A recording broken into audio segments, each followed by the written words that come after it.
Indonesia dan Singapura resmi menandatangani sebuah perjanjian ekstradisi di Bintan, Kepulauan Riau pada Selasa 26 Januari kemarin. Perjanjian itu disebut dapat memberantas tindak pidana korupsi, narkotika, dan terorisme di lintas batas negara. Artinya para koruptor, bandar narkoba, hingga teroris tak bisa lagi bersembunyi di Singapura. Perjanjian ekstradisi ini ditandatangani setelah diupayakan pemerintah Indonesia sejak tahun 1998. Menteri Hukum dan HAM Yasona Lauli mengatakan perjanjian ekstradisi Indonesia-Singapura memiliki masa retroaktif selama 18 tahun ke belakang. Hal ini sesuai dengan ketentuan maksimal kadaluarsa sebagaimana diatur dalam pasal 78 KUHP. Dikutip dari kompas.com, tindak pidana yang pelakunya dapat diekstradisi dalam perjanjian itu ada 31 jenis. Di antaranya tindak pidana korupsi, pencucian uang, suap, dan perbankan.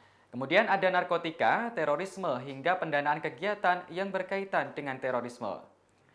Yasona menjelaskan ekstradisi adalah proses di mana suatu negara dapat meminta orang yang menurut hukum dinilai melakukan kejahatan, meski yang bersangkutan sedang berada di luar negeri. Hal itu dilakukan dalam proses penuntutan, persidangan, atau pelaksanaan hukuman untuk tindak pidana yang dapat diekstradisi. Perjanjian ekstradisi Indonesia-Singapura ini juga akan mempersempit ruang gerak pelaku tindak pidana di Indonesia dalam melarikan diri. Pasalnya, Indonesia telah memiliki perjanjian dengan negara mitra sekawasan diantaranya Malaysia, Thailand, Filipina, Vietnam, hingga Australia. Dengan begitu, pelaku tindak kejahatan yang kabur ke negara-negara tersebut dapat dengan mudah ditangkap dan dipulangkan ke Indonesia. Kemudian perjanjian ekstradisi. Kemudian persetujuan Flight Information Region, FIR, dan pernyataan bersama Menteri Pertahanan kedua negara tentang komitmen untuk memberlakukan perjanjian kerjasama pertahanan. Untuk perjanjian ekstradisi dalam perjanjian yang baru ini, masa retroaktif diperpanjang dari semula 15 tahun menjadi 18 tahun sesuai dengan pasal 78 KUHP.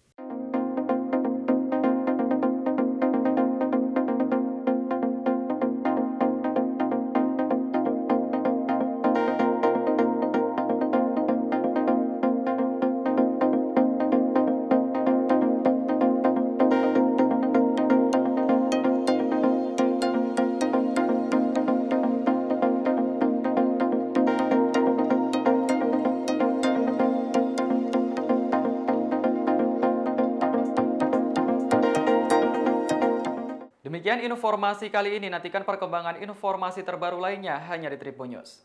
Terima kasih sudah nonton. Jangan lupa like, subscribe, dan share ya.